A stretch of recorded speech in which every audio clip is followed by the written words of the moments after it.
Yo la guilde, j'espère que vous allez bien et que vous avez passé une bonne semaine. Aujourd'hui on va parler des premiers signes officiels de l'approche de Wotelka qui a l'air de s'accélérer au vu de ce qui était prévu et notamment avec le serveur test qui donne déjà l'accès à Zulaman et ça c'est une très bonne nouvelle. On va donc faire le point là-dessus mais également j'ai prévu de répondre à vos messages que vous m'avez laissés dans les dernières vidéos mais aussi sondages. Alors déjà un grand merci car évidemment vos messages en plus de me donner des bons conseils ou des avis sur différents points, et ben ça carry le référencement et si la chaîne vous plaît et que vous en voulez plus, et ben je vous invite à vous abonner, liker, commenter car évidemment plus la chaîne marche et plus je pourrai m'investir dessus.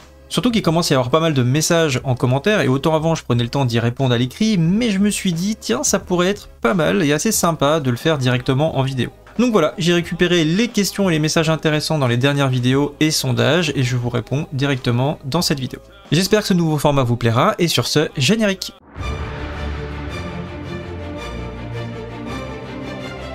Et on commence tout de suite avec un petit leak. Eh bien certains joueurs se sont aperçus qu'il y avait des informations lors du dernier patch et notamment l'arrivée du PTR qui avaient été insérés dans le jeu et qui font référence directement à des fichiers qui arrivent sur le client Wotelka 3.4.x. Et en fait, pour savoir, enfin pour vous donner une petite idée, c'est un patch très avancé déjà sur Wotelka. Alors nous, on est arrivé, en fait, si vous voulez, sur classique, Blizzard a fait le choix toujours de nous donner le patch, en tout cas en termes d'équilibrage, en termes de sort, de correction de bugs, etc., le patch le plus avancé. Par exemple, quand on était sur Vanilla, on avait un patch de fin d'extension, mais on avait le progress avec le système de phase comme à l'époque. Donc c'est-à-dire qu'on avait des talents de fin, et d'ailleurs ça a posé pas mal de problèmes d'équilibrage, parce que sur Vanilla, on avait accès à des items et des sorts qui étaient bien plus puissants qu'à l'époque. Alors déjà qu'on était meilleur, mais en plus ça a un petit peu trop facilité les choses. Ensuite, sur Burning Crusade, on était sur le patch 2.4 directement, mais on a eu le système de phase. Donc pareil, niveau équilibrage, etc., ça fait des changements. Et ici, le patch 2.4, c'est un patch qui est également très avancé. Pour vous donner une idée, la plupart des serveurs privés, en tout cas ceux que j'ai vus aujourd'hui, sont plutôt en 2.3.5 en général. Donc là, on est encore sur un patch encore plus avancé. Et le fait qu'ils insèrent comme ça des fichiers en 2.4.x, et ben tout simplement ça veut dire qu'ils ont commencé le travail sur Wotelka. Est-ce que ça a un rapport avec la fusion avec Microsoft? Je ne sais pas. Je pense que il y a eu du changement, notamment des choses qui étaient bloquantes par rapport à l'équipe dirigeante qui était en place avant, on va dire la perspective d'acquisition par Microsoft. Il y a des choses qui bloquaient, ils étaient vraiment dans la perspective de ne rien toucher, ne rien changer et continuer comme c'était le cas avant. Je pense qu'il y a pas mal de gens qui avaient des très bonnes idées en interne mais qui étaient freinés. Voilà, je pense que c'était plutôt ça. Il y avait plein de bonnes idées, je pense pas que les développeurs étaient autant, on va dire, dans la proposition. En tout cas, moi je suis sûr qu'il y en a qui ont plein de bonnes idées dans l'équipe de développement de Blizzard mais qui ne pouvaient pas les exploiter parce que, on va dire, en haut, et ben ça bloquait. Et c'est pas impossible que ça change avec justement le changement au niveau de la direction et la reprise de Microsoft. Donc peut-être que ça a un rapport. Pour l'instant, j'en sais rien. J'essaierai de me renseigner. Peut-être que je peux avoir des informations, mais en tout cas, ça peut jouer. Et donc, du coup, le fait que comme ça, on ait des fichiers qui sont aussitôt, parce que c'était vraiment aussitôt, hein, pour rappel, on a fait un sondage déjà. On va revenir dessus juste après. Mais je vous avais fait l'estimation ici.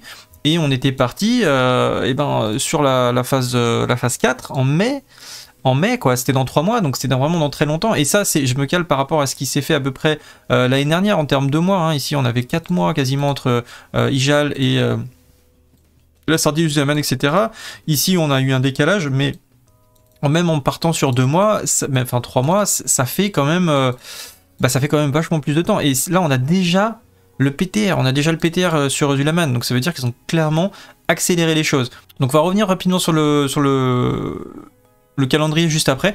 Donc déjà, le fait qu'ils aient inséré comme ça des fichiers, ça veut dire qu'ils sont au travail sur Wotelka, et ça c'est une très bonne nouvelle, parce que ça veut dire déjà on va avoir plus d'informations et ça va accélérer les choses. Donc moi j'avais pas prévu un Wotelka avant l'année prochaine, la bêta évidemment cette année, donc on aura eu déjà des vidéos et du contenu sur Wotelka sur la version classique connue, mais ça serait probablement de la bêta. Mais là ça se trouve on va avoir une bêta beaucoup plus tôt, peut-être une bêta dans 3-4 mois, c'est pas impossible du tout. D'ailleurs je vous avais fait donc un sondage il y a 2 semaines, merci à tous les participants comme d'habitude, vous êtes très nombreux, ça fait très plaisir, n'hésitez pas à aller renforcer son sondage avec les nouvelles informations, puisque là on était parti, vous avez voté voté donc avec 761 votes sur la sortie de Zulaman, la phase 4 à mai à 38%, entre mai et juin même, ce qui correspond à peu près à l'estimation que j'avais faite dans ma vidéo. Mais du coup, je vous invite à renforcer ce sondage-là, à remettre des votes dessus. Vous pouvez d'ailleurs ajuster votre vote, hein. Je crois que c'est rétroactif de mémoire. Vous pouvez changer votre vote, donc n'hésitez pas à revoter à ce niveau-là avec les nouvelles informations pour que ça affine un petit peu la précision. Je vous mettrai le lien en description si vous voulez participer. En tout cas, c'est la partie communauté. Voilà, cliquez dessus, c'est le dernier post. Voilà, et ensuite donc je le posterai ici, donc pour information on avait dit que c'était mai, dans la dernière vidéo, je vous invite à la regarder. C'est une vidéo que vous avez beaucoup aimé d'ailleurs, c'était WoW Classic Nuke préparé Wotelka dès maintenant avec 15 000 vues. Franchement ça me fait très plaisir que vous avez apprécié cette vidéo, et on parle du planning, donc c'est dans cette vidéo on a abordé, donc si vous voulez comprendre d'où sort ce planning et comment on l'a élaboré, eh ben n'hésitez pas à regarder cette vidéo si vous ne l'avez pas vue. En tout cas, je vais refaire une réévaluation avec vos retours du sondage. Donc, encore une fois, je vous invite à mettre dessus. Je vais reparler de ça et on va essayer de réestimer le déploiement des phases avec les nouvelles informations, avec l'arrivée du PTR. Donc, probablement qu'on va avoir une estimation peut-être fin mars, début avril sur la P4. Je ne sais pas, dites-moi ce que vous en pensez en commentaire. En tout cas, c'est sûr qu'elle va arriver beaucoup plus tôt que prévu. Et ça, c'est une très très bonne nouvelle. Alors du coup, Zulaman, c'est quoi? De quoi on parle, etc. Bah, Zulaman, en fait, c'est un patch, c'est un nouveau donjon déjà, hein, c'est un donjon qui va se faire à 10, comme l'avait été Karazhan au début, sauf qu'à la différence de Karazhan, c'était vraiment un donjon, on va dire, de type progress au début, donc c'était pas, surtout à l'époque, hein, c'était vraiment pas évident, c'était pas tout le monde qui le clignait Zulaman, hein, je parle pas de classique, hein, je parle vraiment de l'époque, et bah, en fait, Zulaman a été un peu une instance catch-up, un petit peu comme on l'a vu pour ZG. ZG à l'époque, c'était vraiment pour ceux qui n'arrivaient pas à clean MC, qui n'arrivaient pas à clean BWL, il y en avait beaucoup, hein, j'en faisais partie, et ZG a été vraiment très pratique pour pouvoir se faire un bon stuff et attaquer la suite du contenu, à savoir l'arrivée d'Aku, puis Nax derrière. C'était vraiment un bon outil pour récupérer son stuff, mais aussi stuffer les rerolls. Et Zulaman est très très bien dans ce sens-là, c'est-à-dire que donc je ferai une vidéo déjà à ce niveau-là, mais c'est vraiment le meilleur patch pour reprendre Burning Crusade en vue de Wotelka. Pourquoi? Parce que c'est une instance qui va être très très facile, vraiment très très facile au vu de notre niveau et du stuff actuel. Vous allez littéralement rouler sur cette instance, ça va vous permettre de récupérer beaucoup d'équipements, et également de stuff très rapidement vos rerolls. Il n'y a pas d'accès, donc voilà, vous vous présentez, il y aura plein de groupes pick-up, qui vont être montés pour ça, il y en aura un peu tout le temps, donc ça sera assez facile, même sans guild je pense, de vous équiper. À partir du moment où vous avez un bon stuff de base, vous pourrez facilement faire des runs à Zulaman. On notera l'arrivée des tambours de guerre supérieurs qui vont faire leur apparition. Évidemment, le fameux ours de guerre Amani, donc genre je sais plus exactement comment ça fonctionne, mais il me semble qu'il y a un timer, et quand vous avez ce timer, il y a une monture qui drop, donc il y en a une par timer si je dis pas de bêtises. Et du coup, bah, c'est une monture, c'est un ours, voilà, qui est assez joli. Vous avez aussi le gueule de dragon, donc c'est le craft forge qui passe à une main. Donc actuellement, c'était verrouillé en main droite, et on va l'avoir en une main. Donc ça veut dire que vous pouvez l'avoir en ambidextrie, ce qui en fait probablement la vis, sauf si vous n'avez pas, pour les guerriers en tout cas, sauf si vous n'avez pas la Warglaive. Donc en attendant la Warglaive, je crois que c'est la bis. Voilà, vous me direz en commentaire si je me trompe, mais en tout cas c'est complètement pété. Vous l'avez en double, proc alt et insane. Il se cumule, vous pouvez l'avoir deux fois évidemment. Donc c'est complètement insane. Enfin, je sais plus. Je sais pas si vous pouvez l'avoir deux fois. Soit ça va refresh le buff, soit vous l'aurez deux fois. Je pense que vous l'avez deux fois. Voilà, ça c'est mon avis. Mais voilà, s'il y en a qui peut faire le test sur le PTR et faire le retour en commentaire, ça ferait très plaisir. Vous avez également l'ajout d'énormément d'items avec les insignes de justice. Il commence à avoir beaucoup. On va aller vite fait sur le PTR. Voilà, normalement vous avez l'image. Voilà, c'est bon. Donc là, on a tout le monde qui est en train d'inspecter le PNJ. Parce qu'il y a plein de choses intéressantes, donc là les gens vont regarder un petit peu ce qui se passe, et effectivement donc vous retrouvez un petit peu les anciens items, ça a été rajouté à la suite, c'est bien, c'est pas trop mélangé, et vous avez donc ça c'est les anciens items, et à partir de là voilà vous avez des nouveaux items qui sont présents. On va retrouver donc par exemple des items plagues, donc vous avez des items pour guerriers, pour paladins, vous avez des items pour raid, etc. Vous avez des skins notamment qui vont être des skins un petit peu comme ça tribaux, donc c'est le thème un petit peu Zulaman, et les insignes de justice que vous allez récupérer sont sur ce thème là, liés aux pages de Zulaman. Donc c'est des skins très particuliers, soit on adore, soit on n'aime pas du tout. C'est en général il n'y a pas trop de moyens, mais en tout cas en termes de stats c'est très fort. Pour vous donner une idée, je vous mettrai d'ailleurs un lien, juste après on va voir ça, sur les différents drops de l'instance, vous allez voir le e-level est très très très haut. Voilà, je vous laisserai consulter les différents items, il y en a beaucoup, on va pas tous les aborder. Vous pouvez vous connecter tout simplement sur le PTR, vous le choisissez dans votre connexion, vous allez à Chatrat, c'est directement ici, et vous pourrez consulter la liste de tous les différents items qui seront disponibles. On notera en objet notable l'arrivée de trinkets ici, qui sont des trinkets, de mémoire je crois que c'était des items en PVP, mais en fait c'est des items que j'utilisais pour PVP, qui seront assez intéressants pour les tanks notamment, puisque par exemple pour les paladins vous avez celui-ci qui augmente les dégâts de sort, donc ça c'est top pour le paladin, et qui augmente vos PV de 1750 pendant 15 secondes, vous pouvez le cumuler avec un use sur vos CD défensifs, notamment pareil pour les guerriers, etc. avec le dernier rempart, c'est très puissant. Par exemple pour le guerrier on pourra mettre puissance d'attaque, plus dernier rempart, plus ça. Et du coup ça va vous donner une grosse HP pool pour les moments où ça burst, donc c'est très très bien. Et en PVP également ils sont très puissant, je les utilisais à l'époque, donc vous avez en mage là des sorts, vous avez la puissance des sorts, etc. C'est vraiment un bis en PVP celui-ci de mémoire. Comme d'habitude sur le PTR, en plus de pouvoir acheter la plupart des items que vous souhaitez, vous pourrez ici au PNJ vous téléporter directement à Zulaman, sous réserve que ça fonctionne. Là actuellement, là ça me met instance introuvable, donc je pense que ce n'est pas actif, c'est d'ailleurs des tranches d'accès pour corriger les bugs, etc. Mais en tout cas c'est bien ce PNJ qui vous permettra de vous téléporter directement dans l'instance. Un petit rappel par rapport aux insignes de justice, qu'il y en a qui vont peut-être se dire est-ce qu'elles vont dropper à Zulaman ou pas, parce que moi je me suis posé la question, je suppose que certains d'entre vous vont se poser la question également. Alors en fait c'est arrivé dans le patch 2.4, à l'origine effectivement tous les boss, quasiment des raids après, finissaient par dropper. Vous avez la liste ici de toutes les insignes, donc on a les donjons héroïques évidemment, mais après ou d'un certain temps vous aurez Karazhan qui va en dropper aussi. Il va y avoir énormément, mais vraiment énormément d'items avec les insignes de justice, des items extrêmement pétés.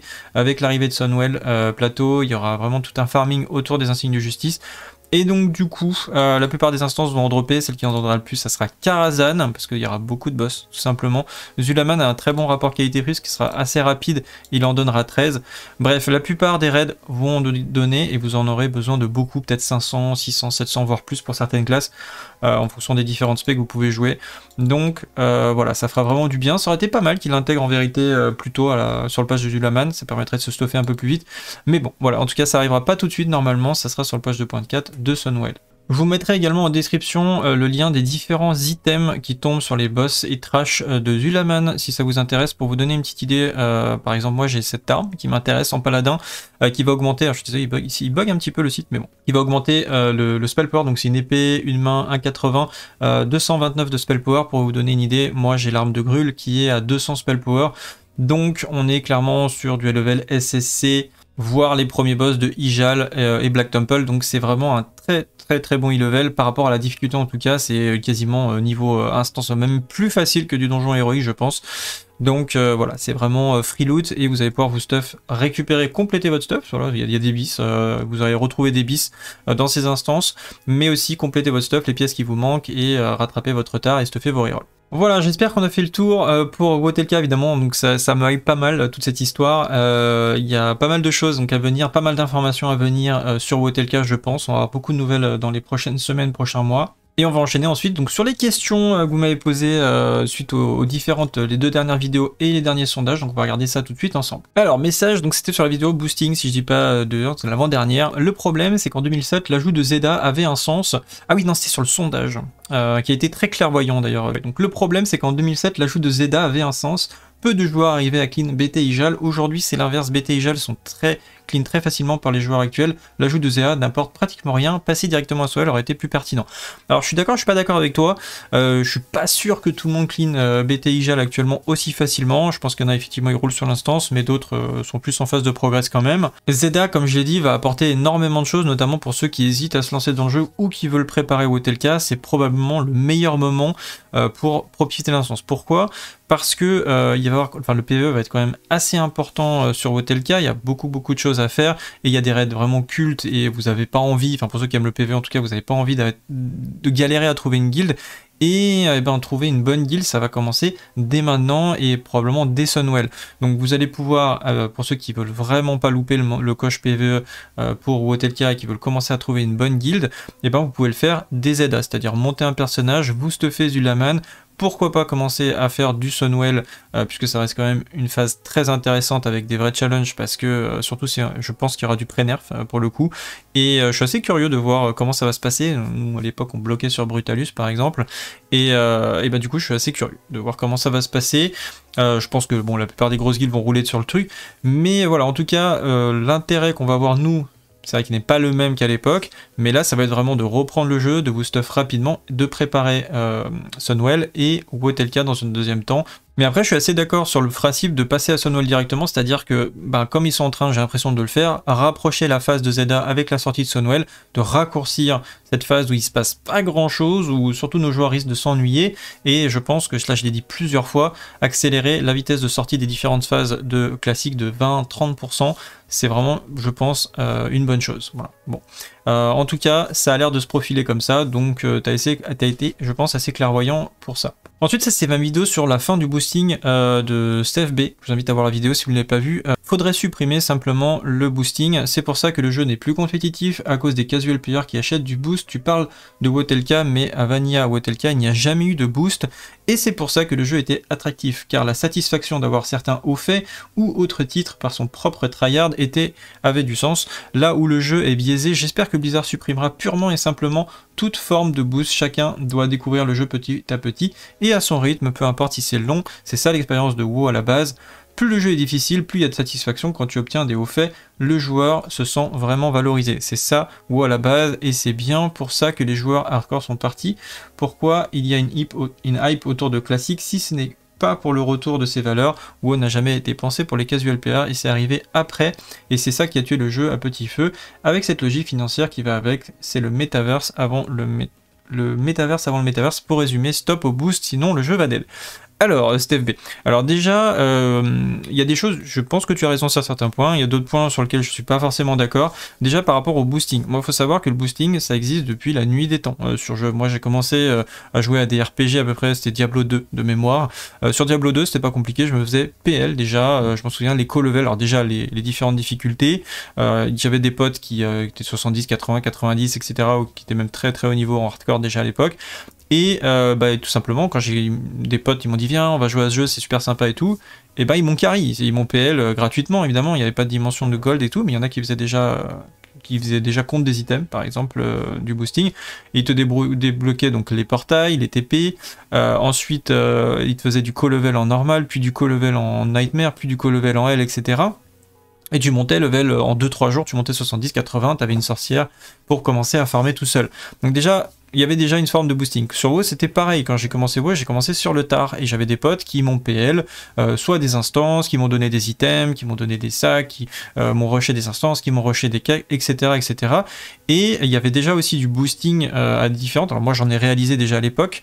Je faisais du boosting à double mage, à Stratholm, puisque j'avais vu une vidéo, puis je l'avais expliqué déjà, j'avais un farmer chinois qui avait monté sa technique, et on farmait de l'XP à Stratholm en double mage, et on farmait la réputation. C'était au moment où il y avait besoin de réputation pour réduire le coût d'accès à Naxxramas, et on faisait des rushs comme ça, on leur boostait la réputation, ils récupéraient les os sur les mobs, et après ils vendaient ça contre la répute. Donc ça existait déjà, nous on en faisait, mais il y a plein de gens qui proposaient du boosting à l'époque. Alors c'est sûr, je suis d'accord avec toi, c'est pas comme maintenant. C'est pas comme maintenant, là on est vraiment sur de l'industrialisation du boosting.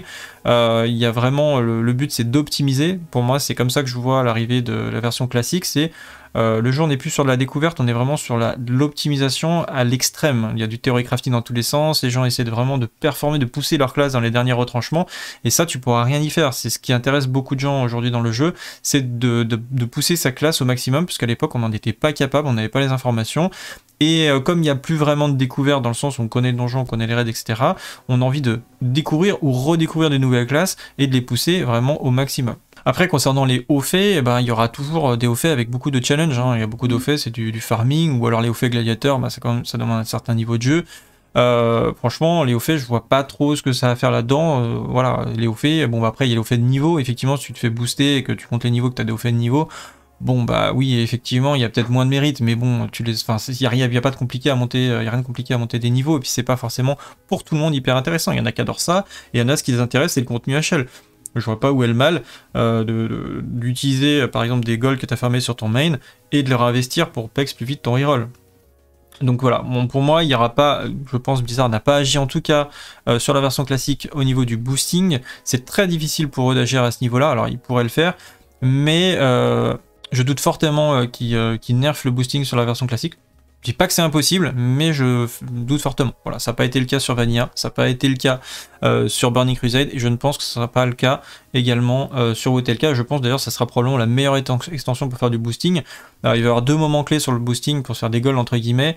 Ça va être la fin de Burning Crusade, parce qu'il y aura une grosse hype autour du départ de WoTLK, et des gens vont commencer à préparer des personnages, donc ils vont arriver dans le jeu et ils vont demander du boosting. Et puis on va voir également la sortie de WoTLK, et puis tout le monde WoTLK qui sera une extension extrêmement intéressante pour monter des nouveaux personnages avec le stuff héritage. Je prépare un dossier là-dessus parce qu'il y a beaucoup d'informations que je n'avais plus, et c'est très intéressant et ça donne vraiment envie de monter des personnages en fait, ce stuff héritage. Moi à l'époque, ce qui m'avait motivé à monter un Hunter. Donc je vous refais un récap sur le stuff héritage, vous allez voir, c'est très sympa et ça va rentabiliser d'autant plus le boosting. Après, pour finir pour ton message, la partie hardcore qui a fait que c'était ce qui a attiré les joueurs, etc. C'est vrai que quand on investit beaucoup sur un jeu, on a plus du mal à arrêter le jeu parce qu'on s'est investi énormément sur ce jeu, etc. Le jeu est plus casu, oui c'est vrai. Après, si le jeu est trop difficile, je pense que ça peut freiner aussi les joueurs. On n'a plus forcément le même temps de jeu qu'à l'époque. Si le jeu est vraiment trop hermétique, bah, malheureusement, je suis pas sûr que ça attire assez de joueurs aujourd'hui. Je pense qu'il en faut pour tous les goûts. À mon avis, tout ce qui est assez basique doit être assez accessible, et il doit toujours garder une certaine difficulté pour les raids. Donc voilà, je pense que c'est un bon équilibre, il faut une bonne alchimie, il faut pas que ce soit trop dur non plus, sinon nos joueurs actuels, on les perd. Petit message de Rapanui Anakena. Je lui avais répondu, mais complètement à côté d'ailleurs, j'avais pas bien lu sa question. Y a-t-il plus de joueurs PVP ou PVE? Je pense que la chute des abonnés est due aux joueurs PVP et vous. Actuellement, il y a plus de joueurs PVE. Actuellement, il n'y a pas eu de développement particulièrement par rapport à l'époque. Déjà à l'époque, le PVE dominait WoW. Le PVE a toujours dominé WoW. Et le PVP, pour moi, a toujours été un jeu annexe qui a été toujours très sous-estimé par Blizzard. Je pense qu'ils ont toujours eu de l'or entre les mains au niveau du PVP et qu'ils l'ont complètement sous-estimé, qu'ils ne l'ont pas exploité. Il y avait beaucoup de choses à faire sur le PVP et Blizzard n'a jamais su récompenser le PVP, n'a jamais su équilibrer le PVP et n'a pas proposé de vrai contenu PVP. Voilà, il y a eu vraiment, ça a toujours été délaissé le PVP et c'est encore plus flagrant je trouve sur WoW classique. Il y a vraiment des extrêmes comme en gros les joueurs qui vont aller faire des arènes. Moi c'est ce que j'ai remarqué. Déjà le niveau en arène basique est assez important, beaucoup plus élevé qu'à l'époque, ce qui fait qu'on a le niveau qui est quand même assez, notamment les prérequis pour acheter du stuff et tout, est assez hermétique.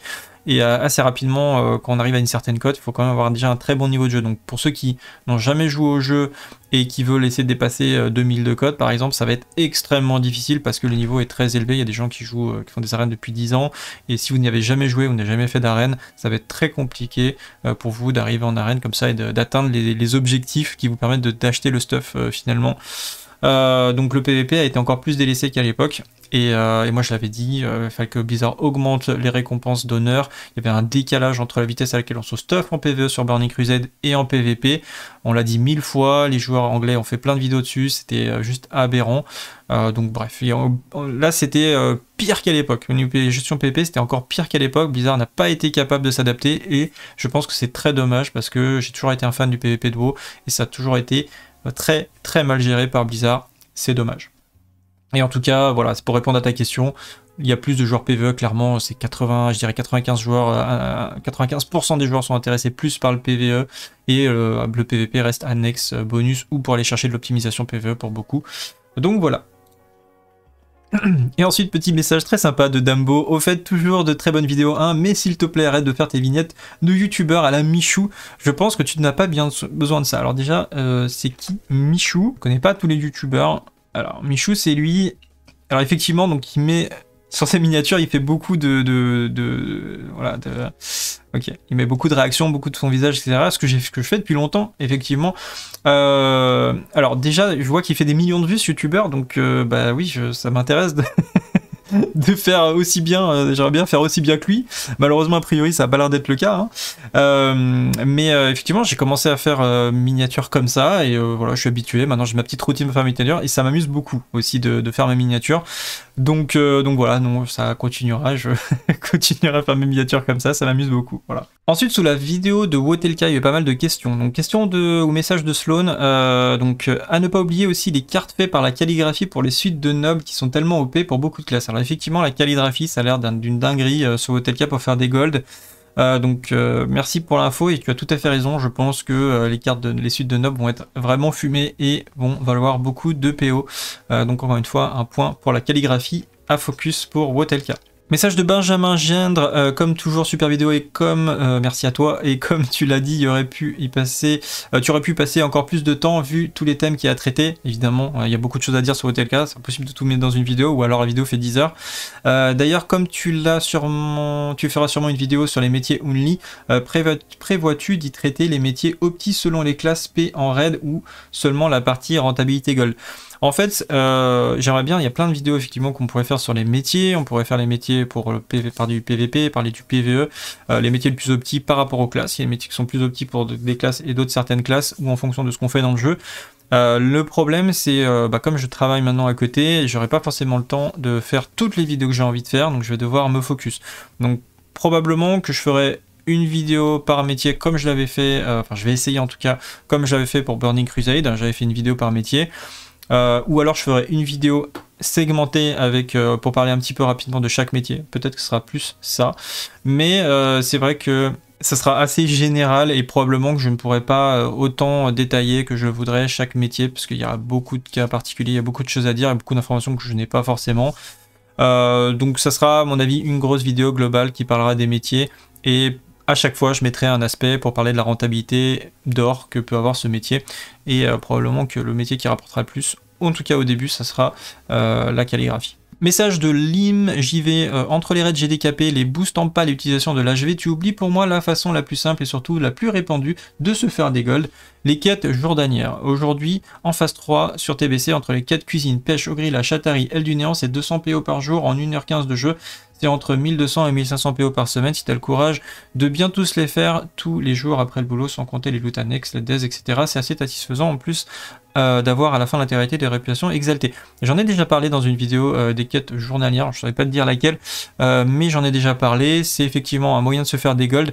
Après, moi c'est vrai que la manière en général dont je farm des golds, les gens ne sont pas forcément intéressés que je leur fasse un guide ou un tuto sur les quêtes journalières. C'est assez intuitif, tu as une add-on pour suivre tes quêtes, tu suis ton add-on et puis tu vas être assez rentable. Après, je suis pas sûr que tout le monde arrive à faire toutes ces quêtes en 1h15, hein, parce que ça dépend de la classe, ça dépend de ton stuff, ça dépend de ta spé, etc. Mais après, moi c'est vrai que là, 200 PO par l'heure, c'est pas énorme quoi. Moi c'est vrai qu'en farming paladin par exemple, j'arrivais à atteindre 500, 600, 700 gold de l'heure quand tu as un bon groupe et tu farmes du Stratholm de manière on va dire industrielle. Tu es quand même sur une rentabilité quand même beaucoup plus importante que faire des quêtes journalières. C'est un petit peu dans ce sens là où moi je fais des vidéos en tout cas, c'est quand j'essaye de optimiser votre temps pour farmer du farm gold. Et d'ailleurs je pense qu'on va probablement sur Wotelka dépasser, ça c'est sûr, dépasser les 1000 PO de l'heure, mais peut-être même beaucoup plus. Donc ouais, peut-être même sur fin de Burning Crusade on va dépasser les 1000 PO de l'heure je pense avec le paladin. Message de Irasco Crown, Yukami comme d'hab super vidéo, merci à toi frérot. Tu sais si en Druid Tank on peut farm gold sur Wotelka? Enfin la vraie question c'est plutôt si tu sais si le balayage du Druid Tank n'est pas limité à 3 targets comme actuellement sur TBC, car en plus du pala ADK je ferai que farm gold. Voilà, je sais pas si tu auras la réponse, mais si tu l'as, je te remercie. J'ai beau avoir cherché sur d'autres sites ou d'autres n'ont pas la réponse. Enfin, le tooltip du spell, il n'y a pas marqué le nombre de targets, je le pose là, si quelqu'un d'autre aurait la réponse, merci beaucoup. Merci à toi frérot pour le petit message, mais en gros, c'est pas impossible que d'autres classes que le paladin puissent farmer des golds en donjon ou faire du boost XP, etc. Mais je doute fortement que ce soit le cas du druide, pour la simple raison déjà en termes d'avoid, il n'a pas les mêmes possibilités que le paladin, c'est-à-dire comme il n'a pas de bouclier, il a le blocage, il perd le blocage, donc c'est une grosse stat quand même assez importante. C'est clairement le blocage par exemple sur Burning Crusade qui nous permet de faire une avoid complète dans certains donjons, donc dépasser les 100% d'avoid. Le paladin n'a pas, pas druide pardon, n'a pas de bouclier, donc déjà c'est compliqué d'atteindre les 100% d'esquive par exemple. Mais en plus de ça, le balayage, même s'il n'a pas de limite de cible, il va être probablement affecté par le cap avoid. Donc le cap avoid, je dois l'avoir, voilà, il est là, AOE cap damage, c'est-à-dire que quand tu dépasses en fait tout simplement 10 mobs, imaginons là, tu as un exemple avec 2000 de dégâts total que tu peux faire, et bien à partir de 11 mobs, et ben le total reste toujours 2000, c'est-à-dire que tu peux pas dépasser ce cap de dégâts, ce qui fait que les dégâts vont être répartis, et donc du coup ça va te prendre une éternité pour tuer un pack même de mobs qui sont bas level, en fait ça va être assez long. Donc après, tu auras l'épine qui ne sera pas affectée, par exemple, mais c'est à peu près tout. Ou alors, il faudra trouver d'autres astuces pour pouvoir tuer les mobs. C'est pas impossible, mais ça sera forcément beaucoup moins pratique que le paladin qui, lui, sa consécration n'est pas affectée parce qu'en fait, c'est un sort. Si tu veux, c'est un objet. Si on pouvait l'imaginer comme ça dans le jeu, c'est cette sorte de cylindre qui n'est pas dépendant du paladin, qui n'est pas un sort qui part du paladin, c'est un objet qui se pose dans le jeu, si tu veux, comme un objet. Et en fait, tous les mobs qui passent dans cette zone-là, dans ce gros cylindre, eh bien, sont affectés par les dégâts de la consécration sans limite de quantité. En plus de ça, le paladin peut renvoyer des dégâts avec de différentes matières, avec les auras, etc. En bloquant, il peut renvoyer des dégâts. Donc bref, voilà, le paladin, on va dire qu'il a beaucoup d'outils pour ne pas être affecté par le cap de dégâts, et ce qui en fait voilà, la classe ultime pour faire du boosting ou faire du farming d'or. Parce que même si le boosting est nerfé, ben, ça restera un très très bon forme d'aller simplement en instance, de looter et vendre les objets au PNJ. Donc voilà, désolé de te décevoir, mais je suis pas sûr que le druide soit vraiment incroyable pour le boosting. Message de Chill, l'alchimie pour le CD Transmult gemme épique sur Hotelka, c'est en dernière phase. Ah, je savais pas, je croyais qu'on en avait, la Transmult on en avait depuis le début. Vous me direz en commentaire s'il n'y en avait pas quand même sur peut-être de la Transmult, mais peut-être pas de l'épique, mais d'autres possibilités. C'est en dernière phase, avant celle-ci il n'y a que des gemmes bleues. Ah oui, voilà, il y a des gemmes bleues. La meilleure façon de se faire de l'oseille à profusion, c'est la calligraphie, on est d'accord. Avec la double spé, on va consommer en masse des glyphes ainsi que des crafts de différents parchemins, donc en gros herbo, cali, dès le pré-patch. Sinon, bien sûr, le reste, le minage en début de Hotelka pour le minerai qui sera pris d'assaut à mon humble avis. Souvenir, farmer le cobalt était bien chiant, donc en avoir en stock fera une belle bourse remplie d'or rapidement. Ne pas négliger non plus la cuisine et la pêche, car les festins seront en partie autant ceux du poisson avec les longues parties de pêche au joug d'hiver en perspective, ou ceux des viandes qui feront bien le taf, pardon, car je crois que le festin au poisson n'arrive pas au début de l'extension et que les quêtes journalières de pêche et de cuisine sont rentables à plusieurs niveaux. Également, surtout en répute pour la pêche. Petit bonus en pêche, loot probable de la tortue. Effectivement, tu as la fameuse tortue de mer qui est extrêmement rare, qui est une monture 60%, je crois, qui n'est pas une monture 100%, mais qui est très très drôle avec une animation, elle se cache, je crois, comme ça. Petit message à Velgine d'ailleurs, qui l'avait à l'époque de mémoire. Donc, effectivement, déjà merci pour ton message très instructif, hein, c'est un très très bon, des très bons conseils que tu nous apportes ici. Donc ça confirme encore l'intérêt de la calligraphie qui va faire probablement beaucoup de PO. Je suis tout à fait d'accord avec toi sur les minerais et les plantes parce que tout simplement les minerais et les plantes, il va y en avoir une grosse demande. Pour ceux qui ne savent pas, la calligraphie, vous allez devoir donc consommer des plantes, les détruire pour fabriquer de l'encre et donc écrire sur vos parchemins. Et du coup ça va demander d'un coup une énorme consommation des plantes qui sont déjà utilisées pour l'alchimie et monter l'alchimie, donc forcément les plantes vont exploser, il y aura une grosse inflation au niveau des plantes et ce à tous les niveaux. Et bon, voilà, pour ceux qui veulent investir, vous pouvez tout simplement acheter les plantes déjà lâchées, les stocker, les mettre dans un coin et les ressortir à Hotelka. C'est sûr que vous ferez un bénéfice, de combien je ne sais pas, mais ça peut être insane. Voilà. Pareil pour les minerais, entre tout la hype de Hotelka, tous les gens qui vont reprendre et vouloir monter des métiers, monter l'ingénierie, monter la forge, forcément tout ça, ça coûte beaucoup de minerais et il en faut pour tous les niveaux, donc ça part du cuivre et tous les minerais vont être concernés, tous les minerais devront prendre de la valeur. Ça a été le cas sur la sortie avec l'arrivée de la joaillerie, la sortie de Burning Crusade. Et pareil, donc pour la joaillerie aussi, hein, pour Hotelka, il y aura une grosse consommation de minerais, donc tout ça va prendre de la valeur et vous pouvez les miner, les stocker si vous n'avez pas besoin de trop de PO actuellement.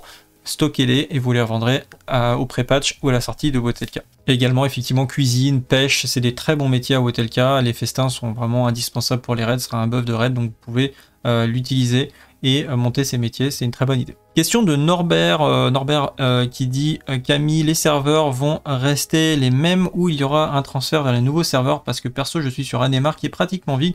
C'est hors de question que je reste sur un serveur vide comme celui-ci. Déjà je crois qu'il n'y a pas de migration prévue actuellement sur Anemar, donc sorry pour toi. Non, je ne pense pas. Alors je ne sais pas. Voilà, je ne sais pas s'il y aura des transferts gratuits. Actuellement je crois que tu peux te transférer. Il n'y aura pas de nouveaux serveurs. Déjà, moi je pense qu'il n'y aura pas de nouveaux serveurs, on aura les serveurs toujours les mêmes. Moi je t'invite à aller sur Sulfuron si tu cherches un serveur PVP, donc c'est migration payante actuellement, parce que ça restera probablement le plus gros serveur PVP français, et je conseille depuis le début, allez toujours, c'est un serveur le plus peuplé, ça peut laguer un petit peu de temps en temps, il peut y avoir un petit peu le fil d'attente sur les moments hype, mais bon voilà, après vous avez des moyens de vous connecter si vous êtes malin. Vous pouvez vous connecter un petit peu en avance via votre téléphone par exemple, il y a des solutions qui existent, mais voilà, vous anticipez quoi. Mais je pense pas, non, malheureusement qu'il y aura des migrations à ce moment-là, puisque les serveurs, vraiment les serveurs sont surchargés avec l'approche de Wotelka, ça va revenir massivement à mon avis, donc je doute qu'ils mettent en place des migrations. Après, faut pas oublier que il y a des joueurs qui vont reprendre le jeu et ça va concerner Anemar aussi, donc Anemar va se remplir également. Mais voilà, je vous conseille quand même d'aller sur les gros serveurs. Salut, je suis ta chaîne, un message de NBA. Salut, je suis ta chaîne et je joue pas à WoW, mais j'aimerais commencer. Mais j'ai peur qu'il n'y ait pas de joueurs, surtout pour les premières instances. Est-ce que tu penses que je peux quand même jouer et reprendre dès le début sur tes PC? Je dois t'avouer que j'ai pas vraiment fait le test de refaire un personnage actuellement et de voir qu'est-ce que ça donnait, bas level, etc. Je pense que ça va monter crescendo, c'est-à-dire déjà avec l'arrivée de Zeda, comme je t'ai dit, c'est une très très bonne, comme je l'ai dit au début de cette vidéo, c'est un très bon patch pour reprendre le jeu, parce que quand tu arrives à HL, en pick-up, tu peux te stuff, avoir un très très très bon stuff qui est équivalent au dernier raid actuellement, donc et trouver une guilde avec ce stuff là pour Sunwell par exemple, et attaquer derrière Wotelka avec une bonne guilde. Donc c'est un très bon moment, et je pense qu'il y aura du monde qui vont reprendre sur le patch de Zeda, donc oui, il y a une vague à choper, je pense, pour pouvoir faire des donjons et trouver du monde pour faire tes instances et tes quêtes sur la sortie du patch de Zeda qui va arriver dans quelques semaines, peut-être un mois et demi, je ne sais pas. En tout cas, voilà, sur la chaîne, je traiterai cette actualité et tu seras au courant du meilleur moment pour te relancer, qui sera encore une fois, à mon avis, sur le patch de Zeda, puis sur le pré-patch. Là, c'est là où il y aura le plus de monde, c'est le pré-patch de Wotelka qui arrivera dans quelques mois. Et toujours dans la même continuité de Lucas, message de Lucas Ternois, level 80-90. Alors ça c'était dans ma dernière vidéo, j'arrêtais pas de dire 90 alors que c'est 80. Excusez-moi, j'ai ma langue à fourcher, j'ai déconné. Mais c'était bien 80 effectivement pour Wotelka les niveaux. Et là, il précise, les DK étaient sortis pendant le pré-patch de Wotelka à l'époque, donc dans sa question, non, les DK n'étaient pas sortis pendant le pré-patch, les DK étaient sortis pour la sortie officielle de Wotelka, et à partir de là, on commençait un DK level 55, il fallait avoir un personnage supérieur à 55 pour pouvoir faire un DK, et c'était un par serveur de mémoire. Donc du coup, effectivement, il va y avoir un changement, je pense, à ce niveau-là. Pourquoi? Parce que sur le pré-patch de Burning Crusade, Blizzard a mis à disposition le leveling des chamans côté Alliance, oui c'est ça, les chamans côté Alliance et les paladins côté Horde sur le pré-patch, pour éviter que les gens soient à la traîne pour la sortie du patch, ce qui était une très bonne chose, c'était une très bonne décision, et je pense qu'ils feront également la même chose sur le pré-patch. Vous pourrez, à mon avis, voilà, c'est mon avis, ça n'engage que moi, mais je pense que vous pourrez commencer les DK dès le pré-patch et monter au level 70 du coup, et commencer avec vos potes, vivre la sortie de Wotelka avec votre DK, ce qui n'a pas été le cas à l'époque, puisqu'il fallait commencer au level 55.